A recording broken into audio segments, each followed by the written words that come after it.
Pessoal, tudo bem? Eu sou o Júnior aqui da Vistos e Viagens e hoje eu quero falar com você a respeito de alguns detalhes, algumas coisas que realmente fazem muita raiva com relação ao consulado americano. Algumas experiências de clientes, algumas dúvidas, não é? Para que você possa então se precaver na sua entrevista consular e evitar passar raiva também, tá bom? Então, se esse vídeo interessa para você, fique aqui comigo até o final. Mas se inscreva no canal, tem muita gente que assiste aí os nossos vídeos, mas não se inscreve. Por quê, pessoal? Faça isso, se inscreva, clique aí no botão, é rapidinho, não custa nada, é 0,800 e você vai ajudar o canal, tá bom? Então vamos lá para o vídeo, logo depois da minha.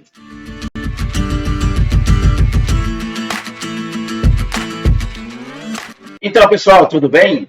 Me diz aí, você nunca passou uma raiva lá no consulado ou conhece alguém que tenha passado uma raiva por causa de desinformações, pede documento, não pede documento, tem que levar foto, não tem que levar foto? Então, hoje nós vamos falar um pouquinho a respeito disso, tá bom? Experiência de alguns clientes meus, de outros clientes que vieram até mim, contaram, relataram, enfim, esse apanhado aí. São poucas coisas, na verdade, mas são importantes que você esteja atento, tá? Que você esteja percebido aí, caso a sua entrevista consular esteja marcada e você esteja prestes a ir para a sua entrevista consular. Então, eu separei algumas coisinhas aqui que vão nos ajudar a entender esse processo. Então, vamos lá. A primeira coisa que eu separei para vocês aqui é a respeito da entrevista consular. Quando você faz, né, quando é preenchido o seu formulário DS-160, ele gera uma página chamada página de confirmação, Confirmation Page. Essa página é obrigatória para que você leve a entrevista consular e ao caso nas datas agendadas. Então, qual é a dúvida? A dúvida é, quando você faz o formulário, pede lá, né, no formulário pede a informação de qual consulado, em qual consulado você quer aplicar o seu visto. E lá você escolhe uma das bases de atendimento consular. Porém, o sistema que faz o DS é um, o sistema que faz o agendamento é outro. Então, às vezes, você escolhe, por exemplo, o consulado do Rio de Janeiro, e quando você vai agendar, ou quando faz o agendamento para você, não tem vaga no consulado do Rio de Janeiro, então é necessário marcar um outro consulado. Isso pode acontecer. Agora, é preciso mudar o formulário, é preciso gerar uma nova página de confirmação. Então, vamos dar uma olhadinha nisso aí. Então, essa é a página de confirmação do seu formulário DS-160. Aqui está a informação que eu falei, posto consular. Então, quando você agenda uma entrevista, você escolhe o posto consular. Nesse caso aqui está marcado posto consular, a entrevista em Brasília. Porém, quando você faz o formulário, você tem até 6 meses para fazer o agendamento da sua entrevista. É o prazo que vale o formulário. Bom, durante esse período pode não haver vaga em Brasília. Como é que você faz? Você não faz entrevista então? Não, você agenda em outro local. Esse outro local vai sair da sua página de confirmação de agendamento. Então, aqui na sua confirmação de agendamento vai aparecer as vagas, né? O local onde você fez o agendamento consular, tá vendo? Data, agendamento no caso e agendamento no consular. E às vezes você marca em um local diferente do seu DS-160. Bom, onde está então a falta de clareza ou a desinformação com relação a essa parte do consulado? Fato é que, na verdade, na teoria, o local que você escolheu como posto consular no momento em que você fez o DS-160 deveria ser o mesmo do agendamento consular. Porém, os consulados aceitam quando é feito de forma diferente. Por quê? Isso, na verdade, aconteceu antes da pandemia, não foi por causa da pandemia, tá? Mas sempre houve esse desacordo entre o local que você escolheu como posto consular e a disponibilidade de vagas para agendamento consular. Então, a pessoa faz o formulário e no início coloca Rio de Janeiro, por exemplo, mas quando ela vai agendar, as vagas para o Rio de Janeiro estão com distância de 1 ano, então ela pode agendar em outro consulado. Na pandemia, isso tornou-se ainda mais notório, ou seja, haviam vagas só para a distância de 1 ano e meio. Então, imagine só que cada vez que a pessoa fosse reagendar sua entrevista para tentar antecipar, ela precisasse ir lá e mudar o formulário. Ia ser muito ruim, tanto para o aplicante quanto para o próprio consulado. Então, eles aceitam sim você fazer o formulário em um consulado e você, então, ir na entrevista consular em outro consulado. O que não pode é ter um número de DS diferente, né? Então, tem que ser a mesma aplicação, o mesmo código de DS. Aonde está a informação? Já aconteceu casos de chegar no consulado e um ou outro falar que não aceita. Bom, a regra deveria ser não aceitar. Mas se essa é a regra, eles têm que divulgar amplamente isso, de que não vão aceitar mais o DS sendo feito com uma base consular e o agendamento em outro. Porque fica nesse vai e vem aí. Um consulado aceita, outro consulado não aceita. Tem dia da semana que eles aceitam, tem dia da semana que eles não aceitam, que eles não aceitam. Quem sofre com isso é o aplicante, quem sofre com isso é o passageiro que quer tirar o visto e fazer sua entrevista consular. Então, na prática, deveria ser assim. Porém, tem que pensar o seguinte, são dois sistemas diferentes. Um não conversa com o outro, não há um link entre o formulário DS-160 e o agendamento consular. Tanto é que tudo é feito de forma manual. Ou seja, você entra na página de agendamento e lá você precisa inserir manualmente o código DS e os seus dados. Se fosse ligado, se houvesse um link, ele puxaria esses dados, mas não é o caso. Então, são sistemas diferentes e por isso geram esse problema. Agora, o que complica é o consulado não ter essa clareza. Tá? E isso pode acontecer também por causa das pessoas que organizam as filas, no caso, no consulado, serem desinformadas com respeito a isso, e aí fica criando caso e complicando a vida do aplicante, que depois tem que arrumar uma correria lá na hora, e aí briga com a empresa que fez a assessoria, ou briga com o parente que ajudou ele a preencher, porque fez o formulário de um jeito, e chega lá o agendamento está de outro.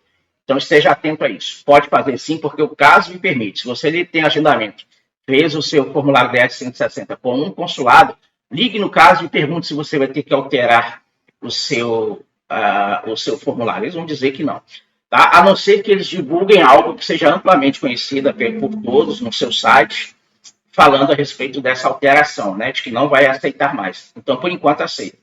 O problema é que acontece casos de ter agentes mal informados ou mal intencionados, né, que saem de casa com vontade de fazer raiva, porque isso acontece também. As pessoas pensam que tudo que envolve o consulado americano é perfeito, é mil, que eles são as melhores pessoas, os melhores profissionais do planeta Terra, e não é assim, fica essa idolatria aí. Como qualquer pessoa em qualquer sistema, eles cometem erros. Tem erros, sim, no atendimento do consulado americano com relação a isso. Precisa padronizar se vai aceitar ou se não vai aceitar a questão de você fazer o formulário DS-160 com uma base para aplicação, com uma cidade, e o agendamento com outra. A outra questão que eu vou mostrar para vocês é com relação à questão das fotografias. Bom, essa é a página de confirmação de agendamento. Aqui tem uma lista de documentação solicitada para todos os tipos de visto. E aí diz que os documentos a seguir são necessários para os tipos de visto. Dentre os documentos necessários estão uma foto 5x5, né, 2 por 2 polegadas, tirada dentro dos últimos 6 meses com fundo branco. E aí tem a página onde você pode pegar mais detalhes a respeito da fotografia. Mais uma vez, qual é o problema aqui? A falta de padronização. Nós sabemos, o consulado divulgou, aí merece os créditos, de que o consulado de Recife e o consulado de Porto Alegre, que não tem CASV, é necessário tanto inserir a foto quando você faz a aplicação do DS direto neles, né? Quando você já sabe o que quer fazer em Porto Alegre, então no momento em que você vai fazer o seu DS, né, o seu formulário DS-160, lá no próprio formulário você já insere uma foto. E aí você leva também uma foto impressa. Nesses dois consulados, é de praxe você inserir no formulário, caso o seu formulário seja feito já com a aplicação para um desses consulados, e você leva foto impressa. Porém, nas outras bases, Rio, São Paulo, Brasília, o CASV é responsável por fazer a biometria e a fotografia. Mais uma vez, aqui no papel, né, na página de confirmação, você está vendo que eles pedem uma foto. Então, qual é a dica? Aqui para os meus clientes, eu sempre recomendo levar. Porque 90% dos clientes que foram e não levaram a fotografia, o CASV fez. Lá, fizeram a fotografia e a biometria sem nenhum problema. Mas já aconteceu o caso, e aí no Rio de Janeiro, principalmente, de chegar lá na hora e o pessoal exigir a foto. Então, o cliente não sabe se leva ou se não leva. E aí exigiram, e aí tinha gente cobrando horrores para tirar uma foto na hora, o cliente fica desesperado porque ninguém falou para ele que precisava de foto. Então, os meus clientes aqui, eles já sabem que eu recomendo levar a fotografia, mas que o consulado, né, que o CASV vai fazer a fotografia lá na hora, tá? A fotografia e a biometria. Então, mais uma vez, é a falta de padronização. Está escrito uma coisa no papel, na prática, não precisa levar. Mas, às vezes ou outra, aparece um cobrando, tá? Então, aí, o que você deve fazer? Deve levar. Tá? Leva a fotografia. É lógico que depois você vai falar, poxa, eu gastei dinheiro com a foto à toa, chegou lá, não precisa. Não precisa, porque oficialmente precisa, mas os CASVs, né, o Centro de Atendimento ao Solicitante de Visto, tem feito esse processo sem precisar que o aplicante leve a sua foto. Ele faz a fotografia lá na hora. Então, a regra tem sido a exceção à regra. E a regra que está no papel, que é levar, ela não tem sido exigida das pessoas. Então, as pessoas vão acostumando a não levar e chega lá na hora, uma vez ou outra, pedem. Tá? Então, isso falta uma padronização. Ou precisa da foto, ou não precisa da foto, para facilitar para os aplicantes também. Isso é o que eu penso, tá bom?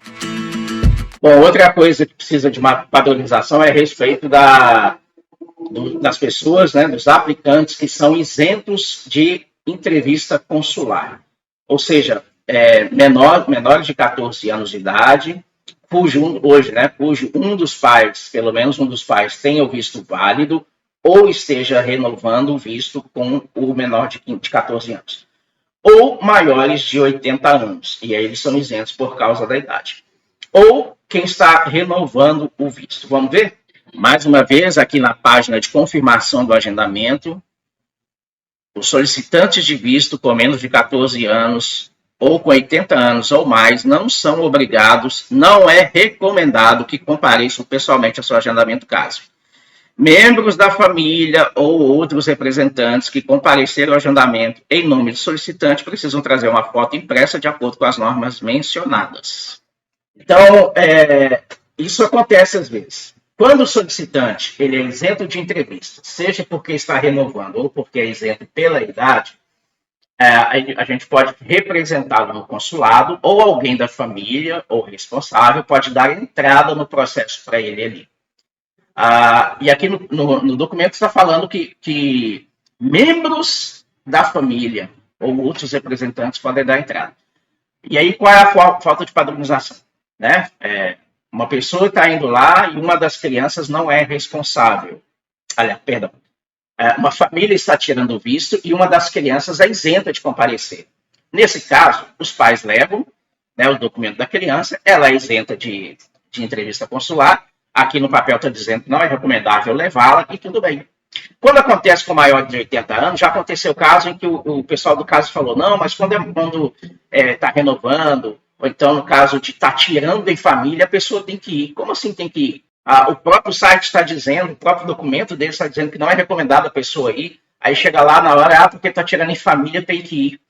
Gente, que falta de padronização é essa, né? Chama o pessoal aí, reúne a turminha, coloca aquele cafezinho com leite ali, um pãozinho de queijo, né? A gente que é de Minas aqui, e dá a orientação correta para a turma, meu. Fica essa zona aí, né? Tem que levar, não tem que levar a família, a pessoa é isenta de entrevista, eu preciso levar ela? Não, não precisa. Aí chega lá, a pessoa dá pau na entrevista, ela tem que marcar a entrevista para levar a pessoa, não porque ela foi solicitada para a entrevista por causa da análise dos documentos dela.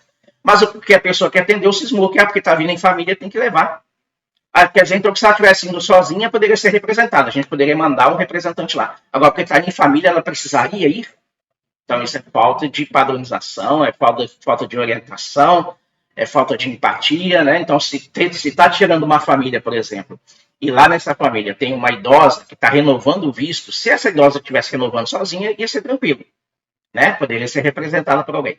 Mas aí, familiares dela, filhos, estão indo tirar o visto e aí vão levar o documento dela. Os parentes mesmos vão representá-la. Aí chega lá, o agente consular, cabeção de jabá, fala que não, que ela deveria estar lá porque está tirando em família.